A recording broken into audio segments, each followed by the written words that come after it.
ఇక్కడికి విచ్చేసినందుకు నాకు ప్రత్యేక నమస్కారం తెలియజేస్తా ఉన్నాను.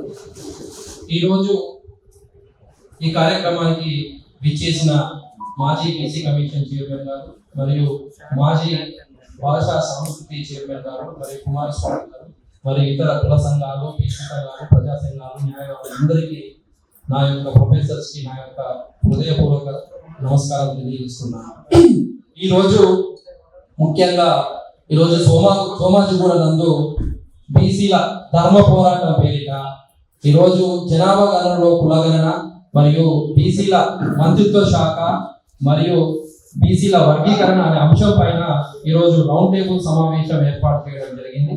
మరియు అందరూ ఈరోజు కుల సంఘాలు, బీసీలు అందరూ రావడం చాలా సంతోషమైన విషయం తెలియజేస్తూ ఈరోజు స్వాతంత్ర ఉద్యమంలో ఈరోజు స్వాతంత్ర సమర యోధులు వాళ్ళ ప్రాణాలకు తెగించి భారతదేశానికి స్వేచ్ఛ, స్వాతంత్రం తీసుకురావాలని వాళ్ళు పోరాడి ప్రాణ త్యాగాలు చేసి బ్రిటిష్ పాలన నుంచి విముక్తి పొందిందే భారతదేశం. ఆ భారతదేశంలో బడుగుల జీవితాలలో ఆర్థిక అణచివేత, రాజకీయ అణచివేత, ఆ విముక్తి పొందకపోవడమే చాలా బాధాకరమని తెలియజేస్తా ఉన్నాను. అంతేకాకుండా దేశంలో సగభాగం, దేశంలో సింహభాగం బీసీలు, దేశంలో మెజారిటీ ప్రజలు బీసీలు, అంతేకాకుండా దేశానికి వెన్నుముక బీసీలు. ఈ రోజు దేశ నిర్మాణంలో, దేశ అభివృద్ధిలో కీలక పాత్ర బీసీలు. అలాంటి బీసీలు ఆర్థిక అణచివేతకు, ఆర్థిక దోపిడీకి గురి కావడం చాలా బాధాకరం తెలియజేస్తా ఉన్నాము. ఈ రోజు ప్రజాస్వామ్య దేశంలో రాజ్యాంగంలో తెలిపిన ఈ రోజు సమాన అవకాశాలు, సమాన వాటా, సమాన భాగస్వామ్యం అని అంటున్నారు. మరి బీసీలకు సమాన వాటా, సమాన అవకాశాలు, సమాన వనరులు వస్తున్నాయని కేంద్రాన్ని ప్రశ్నిస్తున్నారు. ఈ రోజు స్వాతంత్రం వచ్చి 76 సంవత్సరాలు దాటింది. బీసీలు ఈ రోజు జనాభా గణన కోసం, కులగణన కోసం పోరాటం చేస్తూనే ఉన్నారు. అయినా కేంద్రం పట్టించుకోకపోవడం చాలా బాధాకరం. ఇది ఒక నిశ్శబ్ద విప్లవానికి నాంది అని తెలియజేస్తా ఉన్నారు. ఈ రోజు ఎప్పుడో బ్రిటిష్ పాలనలో 1931 సంవత్సరంలో కులగణన చేశారు చివరిగా. ఆ తర్వాత దానిలో పాకిస్తాను మరి బంగ్లాదేశ్ ప్రాంతపు జనాభా కూడా కలిసి ఉండడం చాలా బాధాకరమని, 94 సంవత్సరాల కిందట తీసిన కులాల ఆధారంగా ఈరోజు ప్రణాళికలు రచిస్తారా, రిజర్వేషన్లు అమలు చేస్తారా? ఎంతటి అన్యాయం ఒకసారి అర్థం చేసుకోవాల్సిన సందర్భం ఉన్నదని తెలియజేస్తా ఉన్నాను. ఈ రోజు జనాభా దామాషా ప్రకారము ఈ రోజు ఎప్పుడైతే ప్రజాస్వామ్యంలో సామాజిక న్యాయం జరుగుతుంది అంటే జనాభా దామాష ప్రకారము హక్కులు పొందాలని డాక్టర్ బిఆర్ అంబేద్కర్ చెప్పారు. మరి అలాగే జనాభా దామాష ప్రకారము ఈ రోజు బీసీలు మరి రిజర్వేషన్ పొందుతున్నారా అని ప్రశ్నిస్తా ఉన్నాను. ఈ రోజు అడవిలో జంతువులు, కుక్కలు, నక్కలు, పిల్లలకు కూడా లెక్కలు ఉన్నాయి. మరి బీసీలకు లెక్కలు లేకపోవడం చాలా బాధాకరం. బీసీలకు లెక్క లేకపోవడం ద్వారా ఈ రోజు బీసీలు సామాజికంగా, ఆర్థికంగా, విద్యాపరంగా, ఆర్థికంగా మరియు విద్యా ఉద్యోగాలలో కూడా వెనుకబడి ఉండడం చాలా బాధాకరంగా తెలియజేస్తా ఉన్నాను. ఈ రోజు ఎప్పుడైతే కులగణన చేస్తారో ఆయా కులాల మధ్యలో ఉన్న అంతరాయాలను తొలగించడానికి విద్యా, ఉద్యోగ, సామాజిక, రాజకీయ స్థితిగతులు ఎలా ఉన్నాయి, ఎలాంటి ప్రణాళికలు రచించాలి, ఎలాంటి అభివృద్ధికి ఎలాంటి ఆలోచన చేయాలనేది ఒక స్ట్రాటజికల్ అవగాహన వస్తుంది. ఆ కులగణన చేయకుంటే ఎలా అవగాహన వస్తుందని ఈ రోజు నేను కేంద్ర ప్రభుత్వాన్ని సూటిగా ప్రశ్నిస్తున్నాను. అందుకే కులగణన అనేది అవసరం. సామాజిక న్యాయం, కులగణనతోనే సామాజిక న్యాయం జరుగుతుంది. కులగణనతోనే సమాన అవకాశాలు వస్తాయి. కులగణనతోనే ప్రతి వర్గానికి సమాన అవకాశాలు వస్తాయి. కులగణనతోనే 70 కోట్ల బీసీ ప్రజలకు న్యాయం జరుగుతుందని తెలియజేస్తా ఉన్నాను.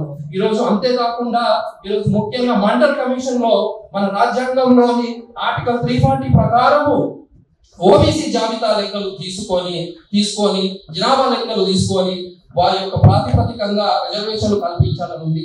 ఆనాడు ఆ ఆర్టికల్ ప్రకారము మండల్ కమిషన్ ఏర్పాటు చేసింది. 52% ఓబీసీలు ఉన్నట్లుగా గుర్తించి వారికి ఎస్సీ, ఎస్టీలు ఎలా రిజర్వేషన్లు ఉన్నాయో అదే విధంగా బీసీలో కూడా రిజర్వేషన్లు కల్పించాలని మండల్ కమిషన్ సూచన చేసింది. అది ఎక్కడ పోయింది, అటుకెక్కిందా అని ప్రశ్నిస్తున్నాను. అంతేకాకుండా బీసీల అభివృద్ధికి, బీసీల అభ్యున్నతికి ప్రత్యేక మంత్రిత్వ శాఖ ఏర్పాటు చేయాలి అని ఆనాడు మండల్ కమిషన్ సూచన చేసింది. మరి అది ఎక్కడ పోయిందని మోడీని ప్రశ్నిస్తా ఉన్నాను. ఈ రోజు బీసీల అభివృద్ధి జరగాలి అంటే ఖచ్చితంగా ఈ రోజు ప్రత్యేక మంత్రిత్వ శాఖ కూడా అవసరమైంది. ప్రత్యేక మంత్రిత్వ శాఖ లేకపోవడం వలన ఈ రోజు ఉద్యోగ ప్రమోషన్లలో అన్యాయం జరుగుతూ ఉంది. ప్రత్యేక మంత్రిత్వ శాఖ పెడితే కనీసము రుణాలు మరియు ప్రత్యేకమైన పథకాలు బీసీల అభివృద్ధికి ఏర్పాటు చేసుకోవడానికి కొంత అవకాశం ఉంటుంది. ఈ రోజు కేంద్ర ప్రభుత్వం వచ్చి 10 సంవత్సరాలు దాటిన బీసీలకు చేసింది ఏమన్నా ఉందా అంటే ఏమీ లేదు, అంతా శూన్యం. దశాబ్దాలుగా పోరాటం చేస్తున్నా కూడా జనాభా గణనలో కులగణన చేయరు. కనీసం ప్రత్యేక మంత్రిత్వ శాఖ ఏర్పాటు చేయడం లేదు. ఏ కులానికి లేని క్రిమిలేయర్ బీసీల కులాలకు పెట్టడం చాలా బాధాకరం తెలియజేస్తున్నాను. ఈ రోజు బీసీల వ్యతిరేకిగా ఈ రోజు కేంద్ర ప్రభుత్వం ముద్రపడుతుంది. బీసీ రిజర్వేషన్లకు వ్యతిరేకంగా కేంద్ర ప్రభుత్వం ముద్రేసుకుంటా ఉంది. 10 సంవత్సరాలైంది మోడీ వచ్చి, మరి బీసీలకు ఏం చేశారని ప్రశ్నిస్తున్నాను. ఇప్పటి నుంచి తెలంగాణ రాష్ట్రంలో ఉద్యమాలకు హేరాకు, ఉద్యమాలకు గడ్డ తెలంగాణ గడ్డ. ఆ తెలంగాణ గడ్డ నుంచి ధర్మ పోరాటం పేరిట ఈ రోజు రాష్ట్రాలన్నీ తెలంగాణ రాష్ట్రం, ఆంధ్రప్రదేశ్, తమిళనాడు మరియు కర్ణాటక, మహారాష్ట్ర రాష్ట్రాల్లో బీసీ మద్దతు పార్టీలతో కలుసుకొని ఒక జాతీయోద్యమం ఏర్పాటు చేయాల్సిన సందర్భం వచ్చిందని ఈ రోజు ఈ దేశంలో స్వాతంత్రం కోసం ఓ పోరాటం జరిగింది.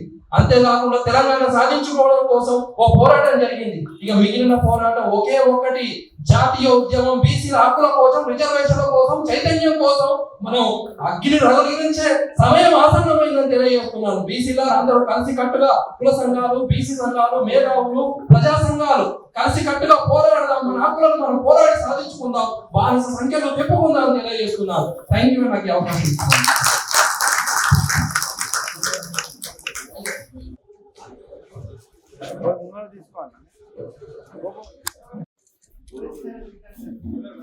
ఊలే ఆశయాలను